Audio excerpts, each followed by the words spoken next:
Сәлеметсіздер ме, құрметті оқушылар? Бүгінгі біздің қарастыратын тақырыбымыз жемқорлыққа жол жоқ.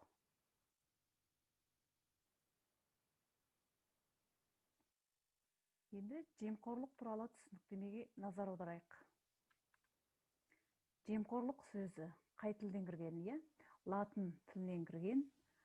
Коррупцио, сатып алу, мемлекеттік басқару құрылымдарындағы лауазымды қызметкерлердің өзгерісіне, тапсырылған қызмет мүмкіндіктерін жеке бастарының пайдасы мен мүддесі үшін пайдалану мақсатында жасаған қоғамға қауіпті қылмыстық іс-әрекеттер болып табылады.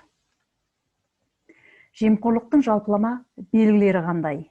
Лауазымды адамның өзінің немесе делдал арқылы пара берушінің немесе оның өкілі болған адамның пайдасына жасаған іс-әрекеті, әрекетсіздігі үшін ақша бағалы қағаздар, өзге де мүлік құқығы немесе мүлік сипатындағы пайда түрінде пара алу, туыстық, жерлестік, жақындастыққа ресіз қабылдау, көтермелеу, сондай-ақ мемлекеттік және қоғамдық мүліктерді талан-таражға салу екен.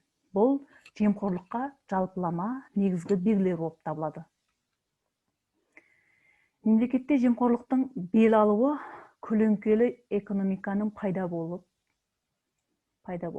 экономикалық өсу қарқындылығының тежеуіне және әлеуметтік саяси шиеленістердің күрт асқынуына ұрындырады. Сонымен қатар, жоғарғы лауазымды мемлекеттік қызметкерлер жаппай жемқорлыққа салынған жағдайда құқықтық қорғау органдары оларды жасаған қылмыстары үшін қылмыстық жауапкершілікке тарта алмайтын жағдайға қалыптасады. Өйткені барлық органдар бір-бірімен пара алып, пара беріседі. Жемқорлық жасалу түрлеріне қарап екіге бөлінеді.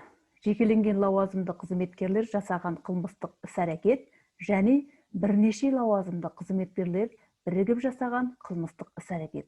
Қысқаша айтқанда, сыбайлас жемқорлық. 1989 жылы әлемнің дамыған 37 мемлекеті халықаралық бизнестегі жемқорлыққа қарсы күресу туралы конвенцияға қол қойды.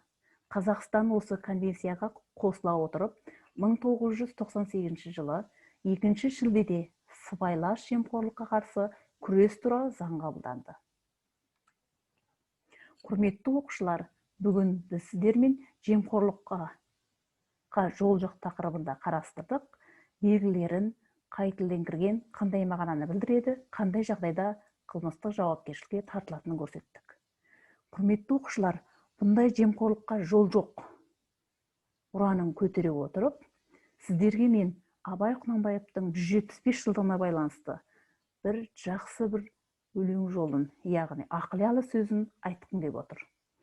Сенбе жұртқа тұрса да қанша мақтап, әуре кетеді ішіне қулық сақтап, өзіңе сен өзіңді алып шығар, еңбегің мен ақылың екі жақтап дейді. Құрметті оқушылар, қандай жақсы айтылған ой.